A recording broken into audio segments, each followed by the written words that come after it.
welcome back to the Kiwi Wedding Podcast. My name is Lydia.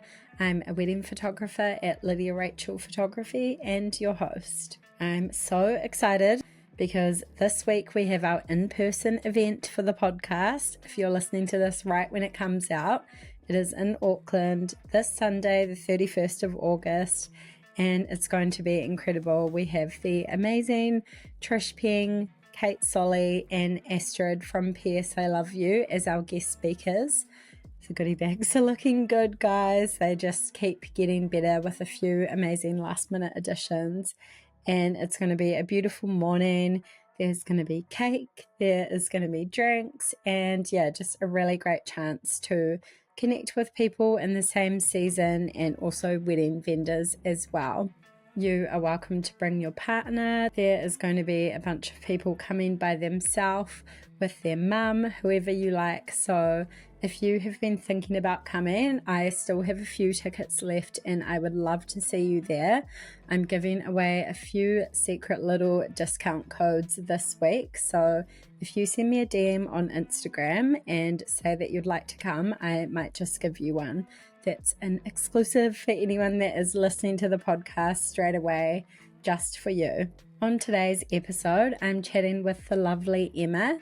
She is a florist down in Canterbury at Linden Floral, and she also recently got married and had quite a small wedding, like almost an elopement. I think she had 13 guests. And they did it at a beautiful lookout dockland spot down in Queenstown, and then went to a restaurant for dinner for their reception. I absolutely love this. I think it's a great idea. I often get people asking for me to talk to people who did their weddings on, that under 20 grand kind of mark and what you can do. Obviously, there's sacrifices when it comes to that, usually guest list being a big one, but there's so many different ways that you can do weddings. So I think you're going to love this one and get a lot out of it.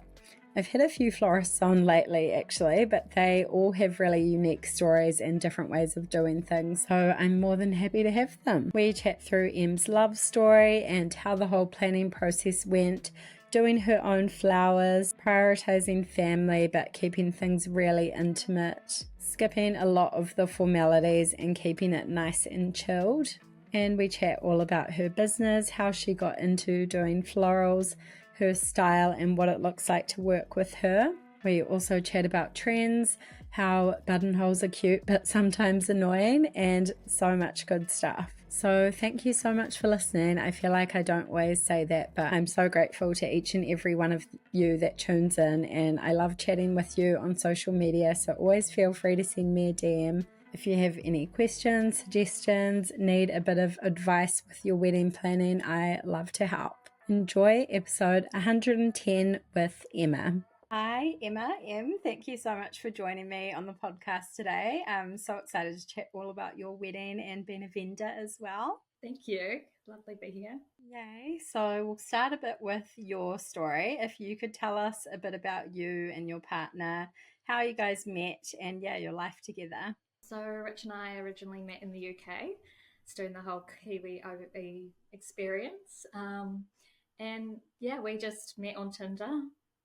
Pretty standard, and Clapham, and we just hit it off. The rest is history really. He moved back with me. So you were together for quite a while and then got engaged. Can you tell us a bit about the proposal story? So we were together about 8 years, and we kind of had spoke about it a bit and had been kind of looking at rings and things like that. Funny thing was the ring that he actually used to propose to me in the end was one that I'd said that I didn't like to a photo. But when we went into the store, it was just like perfect, but completely something different to what I thought I would want. And the actual story was Rich had asked my dad at when we went back for Christmas whether I could have my hand kind of thing, the whole traditional side of things, and then he decided to do it in Queenstown where we had lived for 2 years, so that was a really special spot to us. So he took us down to Sunshine Bay where we used to spend a lot of time, and we were just skimming rocks, and that's just usually how we spend time and stuff.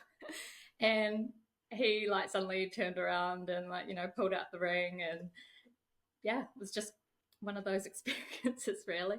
And yeah, he just got down on one knee and, you know, said all the stuff, and we went from there really. Nice, a beautiful spot to do it and that you can go back Yes. to as well. Yeah, so Yeah. cool. So you had kind of been thinking about getting married. Did you have sort of a vision in mind for what you want your wedding to look like? And yeah, what were those first steps, kind of figuring out location, all of that? So for us, it was really just making sure that we could have both of our family there. Rich is from the UK, so it was a high priority to be able to have his family here as well. And there's been like a few health issues and things like that with his family, so we just kind of wanted to keep it quite low key so that, you know, if we had to cancel, we could, but also like have a day that was really us. Yeah, which I think we really achieved in the end. Yeah, nice. Did you kind of look at a few different venues, or yeah, what was that sort of process like? So in the end, we didn't really have a venue. We just got married on the side of Lake Wakatipu at 7 Mile Track, which is just a dock car park basically. But it's really beautiful, and a lot of people do get married there. You've just got to email Doc and kind of ask for permission ahead of time. So we did that. And yeah, I'd really recommend it. It's quite a quiet area of Queenstown as well. Obviously, like at the start of February, it's pretty busy down there. So it was nice. There wasn't like too many people around or anything like that. So it was really intimate, I guess. I feel like anywhere down there is beautiful. Like you could get married on the side of the road kind of thing. It's just like stunning backdrops, mountains, everything. So And it was amazing getting the photos back at the end too, because, you know, I didn't really, I guess, take in how amazing it was at the time necessarily as well. To see those photos afterwards was pretty cool. and yeah, you mentioned some important things like having family there and that. Did you have a couple of, yeah, your top priorities, the most important elements in the day for you? Obviously, having family there was number one. Second priority probably would have been the flowers, being a florist. Yeah, I decided to do my own, which obviously has its own challenges as well, you know, with like setting up and things like that. So that was a process. And I don't know if I would, like, I mean, I loved my flowers, but I don't know if I would do it that way again. I'd probably have a friend do them, because there is just so much to setting up the flowers, and it's so nice to be able to actually set them up yourself. Yeah, hard to kind of like um give over that control when that's like your Yeah. passion and love what you do. But then yeah, it's like something that can't really be prepared ahead of time if you're having fresh flowers. So I can imagine that being stressful right on the Yeah, wedding so week. I like made them all up the night before, and then I had we luckily had a friend who helped us set up all of our chairs and flowers and things like that. So that was really helpful. But yeah, two of the arrangements were like around the wrong way when I was walking down the aisle. So it was like, you know, one of the real things that I thought about, but it was perfect. And, you know, we turned them around and got the beautiful photos. So yeah. And can you tell us a bit about your wedding outfits, your dress? What was that process like, finding it, getting it made? Yeah. So I just got mine off ASOS, sorry. Um, and it was a company called Villa. So it was just a really nice like cream slip dress, and then I'd seen like the Lila Cass ceremonial kind of overtop blouses and things, and I really quite liked that. I wanted to keep it quite casual because obviously we were just doing the ceremony and then going out for dinner afterwards. So I was really lucky. My mum actually is quite good at sewing, so she made the overtop blouse for me, and I just kind of said, I want this, this, this, and she just drafted it up and made it. So yeah, that was pretty cool and pretty special. Yeah, oh, love that. So good having a Very lucky. handy sewing mum. I feel like Yeah. we're losing that skill in our generation, honestly. Like Yeah. my grandma and mum were so good, and I'm like not out there sewing clothes. Yeah. Yeah, I know. I think I'm probably like being born in like the wrong generation or something. Like, you know, do all my knitting and things like that. So Yeah. Oh, it's kind of cool. funny. Yeah, so good. Did you have a bridal party? And yeah, can you talk to us about that process of choosing to or not? Yeah. No, we didn't have a bridal party. We just had both of our families, which was 13 people. And then we had our celebrant and our photographer. Yeah, so we drove down to the location. It was me, my son, and my dad, and my husband-to-be's brother was chauffeuring us kindly, and Walt decided to fall asleep. That was about 3 p.m, so that's what every 2-year-old does. And then obviously my dad walked me down the aisle, which was really nice to be able to have that moment. It was actually something I kind of forgot in all of my preparations, to actually even ask my dad to do that. And yeah, he kind of asked me and was like, "Oh, can I walk you down the aisle?" And I was like, "Yeah, of course." Like, I just kind of had thought that would happen anyway. So yeah, that was quite cool. But yeah, then like, well, obviously was asleep, and he was asleep from half the ceremony, which was quite funny. And then he woke up halfway through and kind of like came over to us, and it was just nice to have the three of us there doing the ceremony together, which was really nice. Yeah, oh, I love that.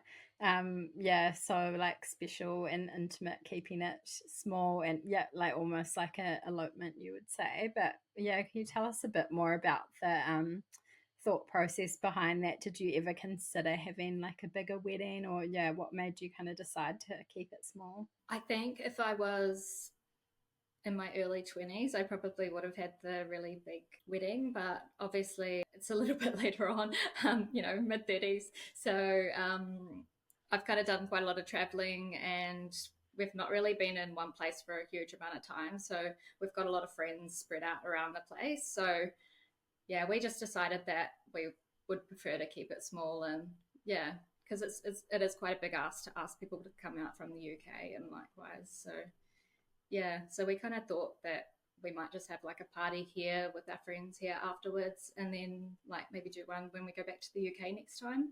Yeah, nice. Keep the celebrations going a little bit, but Yeah, yeah, it is a lot to just for ask like people to years. fly around the world. Yeah, and it's hard when you are kind of like split, like literally from opposite sides of the world. So yeah, so And I special. think I'd get very overwhelmed with a big wedding as well. I think it was perfect for me to, yeah, not worry about anything really. It was quite a casual, like the whole day felt very, um, yeah, just chilled, and it just went so fast. Like, that's one thing. I just can't believe how fast the day goes. Yeah, can you tell us a bit more about the day and maybe that kind of week leading up to it, and yeah, how everything went? Any highlights or favorite moments? We left a lot to the last minute, like vows and things. We literally wrote on the Thursday before the Saturday. Our celebrant was kind of asking us, would you like me to read over anything, like give you like the thoughts and things. And we were just like, oh yeah, well, yeah, we haven't really thought about it just yet. We'll get onto it, kind of thing. So yeah, for us that was quite a last minute thing. But yeah, it was, yeah, perfect in the end. Everything came together, wasn't too stressful.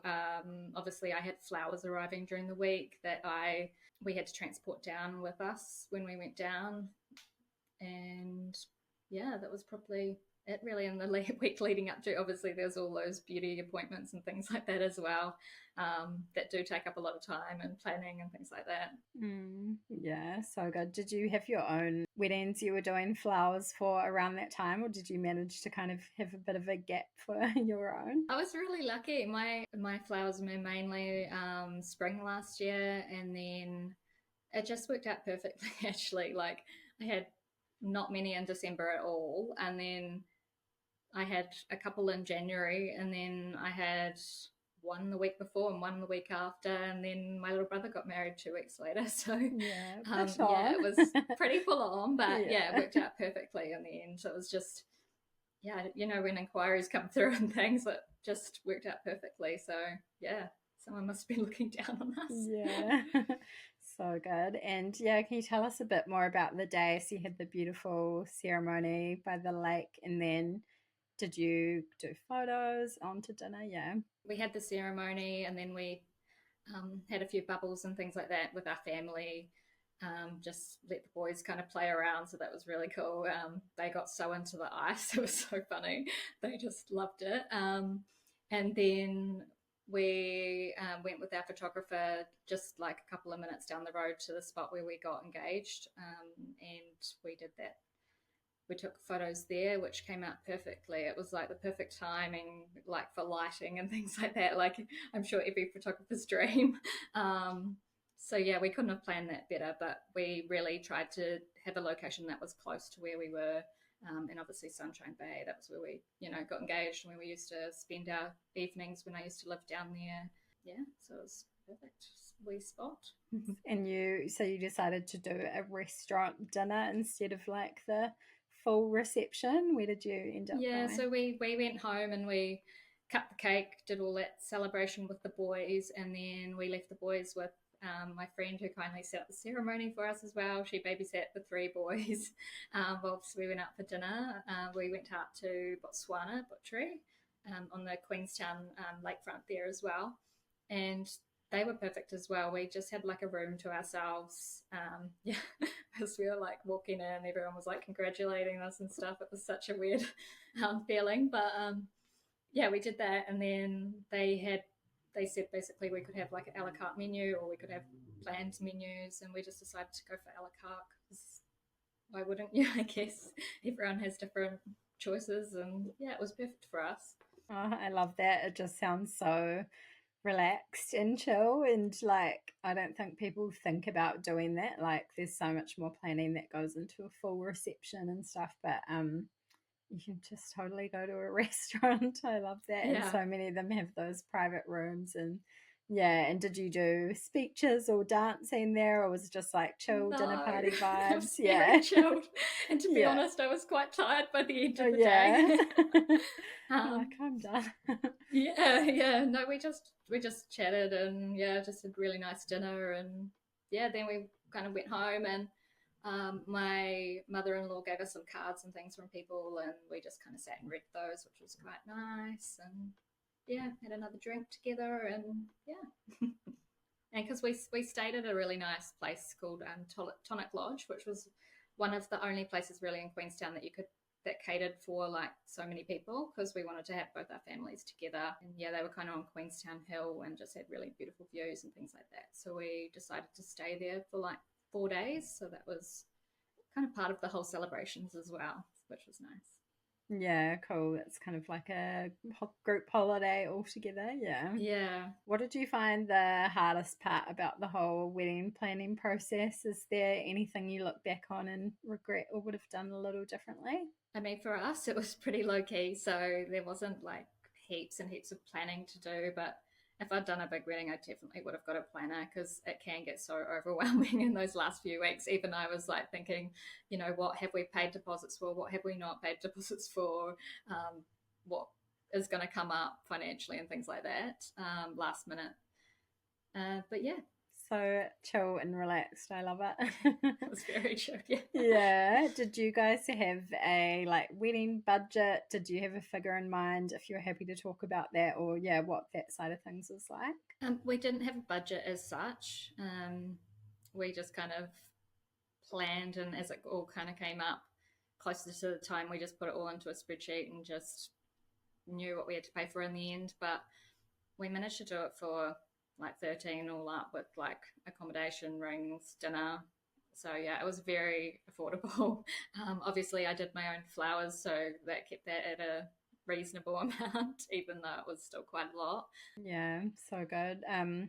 Can be done. I feel like a lot of people ask, oh, can you talk to more people that spent like under 20 grand or whatever? But yeah, obviously there's certain sacrifices with your guest list or doing things a bit differently. But yeah, you can think about that and still have a really lovely celebration. So Yeah, good to so we hear. had like celebrant, which was like 900. We had a friend of a friend do the photography, and she was so amazing. She was just made us feel so comfortable, because like I am quite an awkward person at times. So it was just, she made us feel really, really lovely and relaxed. So yeah, that was perfect. And we had, our rings. Our rings were probably one of our priorities, as obviously you get to keep it and it's like a reminder. So we got those at Filigree, and I got a wedding band to match with my engagement ring. So that was a cool process to go through as well. Rich and I kind of went in together and designed it, and yeah, that was a nice thing to do together. Special, love that. And you kind of were like on your destination wedding holiday vibe. Did you do another kind of honeymoon, or what did that look like? I think that's That still was the coming. honeymoon. We're still Yeah. waiting for that. I think I need to prepare a babysitter and like go Yeah. somewhere nice together So at some much harder stage. when you're a parent as well. Yeah, because I mean, we'd love to have him there, but yeah, it would just be full on Yeah. Oh, craziness. yeah. Got an excuse to do something else then. Yeah, exactly. Did you have any kind of helpful resources that you used in the planning process? Obviously, it was a little bit more simple amount of vendors, and then I imagine you probably knew some people in the industry, and like you said, your friends helping. But yeah, in terms of like inspiration for the like look you wanted, or any kind of helpful things that you used. Yeah, Pinterest, I love using that. I just find it one big vision mood board, just saving a whole lot of pins and then slowly like eliminating ones or adding different ones. And then slowly the, I guess, algorithm gets, on what you like and suggests lots of other suggestions. So yeah, I found that really helpful for like makeup ideas, hair ideas, everything really. Yeah. Cake. Yeah. Flowers as well. Yeah, so good. Love that. Yeah, if you have friends that are planning their wedding at the moment, what would you say to them? Any kind of helpful advice from a bride's perspective? I think just think about what you really want and be true to that. As if you want the big wedding or the small wedding. I think if you have a big wedding, I think it's definitely a good idea to get a planner because I could really see how things would get slightly crazy. Obviously, us being small, it wasn't too much of a hassle, but there was still quite a lot to think of the week prior, especially travelling from Christchurch to Queenstown to do it. Yeah, great advice. Love that.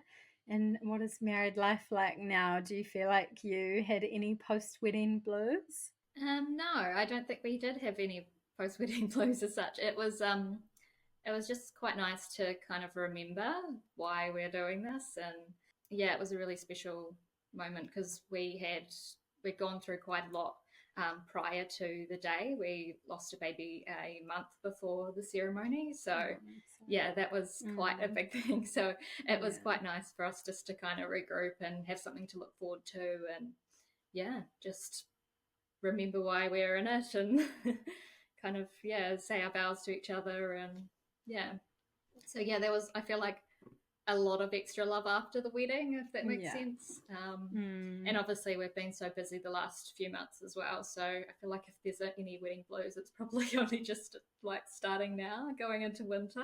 Oh yeah, that's a lot. It's like nothing changes, but I don't know, it kind of does in a way, or it just makes you feel like a deeper love and sense of family and being able to celebrate with all your favorite people as well. Yeah. Definitely after 10 years together, it's it's nice to remember different bits that we like about each other, I guess. Yeah. Yeah, so good. Amazing. Yeah. So cool to hear about your experience, and very chilled and relaxed one. Probably one of the most chilled stories we've heard on here, which is nice. It can be done, doesn't have to be this hectic, stressful time, even though things pop up. But love that. I'd love to talk a bit about your business now, Linden Grove Floral Design. Can you tell us a bit of your background and kind of your story, how you got into it and started your own business? So I've always been around flowers, things like that. My family's very creative. They're both my grandparents and my mum all have a big garden, and my nana used to do floral arranging and things like that. So there was like me at the kitchen table doing flowers at like 5 years old, which was quite cool. And then I slowly got into it after returning from London, which was, it's not easy to get into that area, I guess, if you don't have any experience. So I just emailed around a whole lot of places, and in the end, somebody got back to me, and I started working at a florist in Christchurch, and I worked there for about 5 years. And then I had my son and was made redundant during that time as they had like ownership changes and things. So it was just really, I guess, the the real push that I needed to really start my own business. I'd always like known that I'd wanted to do it, but I just don't know if I would have, done it if I didn't have that push, which was, yeah. So it all has worked out really well in the end. Cool. Yeah, I always love hearing people's backstories and yeah, nothing like a little redundancy to push you over, do your own thing. But yeah, so cool to hear. And yeah, can you talk to us a bit about your style, I guess, and where you get your inspiration from for creating the florals that you do? I would say that my style's just quite loose and romantic, modern style, but I do take a lot of inspiration from my couples. So it is quite nice to get a brief off somebody and just, chat back and forward to really refine what it is that they like about something and how we can achieve that look. And yeah, I really enjoy that whole process. Yeah, so cool. It's definitely kind of a collaborative thing, isn't it? Yeah. Yeah. And again, I probably use Pinterest again as well, just to, really expand on ideas and narrow it down. Seen a bit of your work, and I feel like there's some of that sort of English garden vibe coming through, which I love. I did the 2 years in London as well, and there's something about the gardens and parks over there that's just like, yeah, incredible. So I imagine you got some influence from your time in the UK as well. Yeah. Yeah, that definitely would have been. From everything, hey? Can you talk to us a bit about your process, what it's like for a couple to work with you? Yeah, what kind of happens from inquiring through to the wedding day? So my process is just to send me an email or fill out an online form, which has a whole lot of information that I need, and then I usually send a quote just to give people an idea of how much things might cost, because obviously people don't get flowers all of the time, so they're not quite sure what to expect necessarily, or even what they want half the time, or they don't know what flowers of what. So it's a good point to just get somebody's budget, I guess, to start off with, and then be able to make suggestions from there. I really like to meet my couples and really get to understand them and what's special for them for the day, and what areas they'd like to focus on, and then I kind of go from there, and I put a board together for them. And then that's quite a collaborative one that both of us can just add pins or remove pins and things like that to really refine what it is that they're looking for, because yeah, it's so niche really what somebody wants, and it's quite, you really got to listen to people and try and understand. I had a conversation, actually one of the earlier episodes, about just being really specific with stuff like that, because sometimes people come with all these completely different flowers on a Pinterest board or whatever, and it's like, oh, I like the shape of these, but the color of these, and yeah, getting into that detail, which I imagine you do with your clients, and it's a bit of a back and forth process there. Yeah, it's just really about refining it, and then obviously getting a quote, signed, and that's it really. It is, like you say, something people might be surprised about how much flowers cost, or it can be like a big chunk of the budget, and I don't know, it's understandable to me. It's like a fresh product, and yeah, I mean, the price of everything's going up at the moment, but it Absolutely. is an investment. Can you talk to us about a few tips, if you have any, about making the most of your budget and still kind of making that impact without overspending? I'm definitely seeing less on the personal flowers, different, like one stem or, 5 stems of roses for like the bridesmaids or something like that. And then people quite often deciding to even drop the buttonholes at the moment as well and go for like a pocket square or something different, which is quite cool really, to be honest. Because you kind of hug, and over the day they do get a bit damaged. Oh yeah. Really, like it is a living product at the end of the day. But yeah, I do think that your money should be spent on your ceremony, because you can really repurpose that if you need to, for your reception decor. So yeah, just I would say really focus on that area. You can even use flowers as aisle flowers and then use them on your tables afterwards. It's just really deciding again what you would like, and then talking to your florist about how they can achieve it, for your budget obviously as well. So Yeah, love that. Such a good tip about repurposing as well. And you can, move florals from one point to another. Obviously, it's like they can get, if it's a really hot day or something, they might not be in the same condition as the start of the day. But yeah, you can still kind of push them, make them go a bit further. And yeah, I love the like keeping simpler with bouquets and stuff if that's what you want to do. That can be a really beautiful look too. Yeah, funny about the buttonholes as well. I've seen that a lot where you're, as a photographer, just shooting and then one of the groomsmen's is missing or fallen I over, really and then cringe at that when I get all the photos back and I'm like critiquing everything. I'm like, oh, that's fallen out of there, or that's it's definitely. I do think that it is a good savings, that area.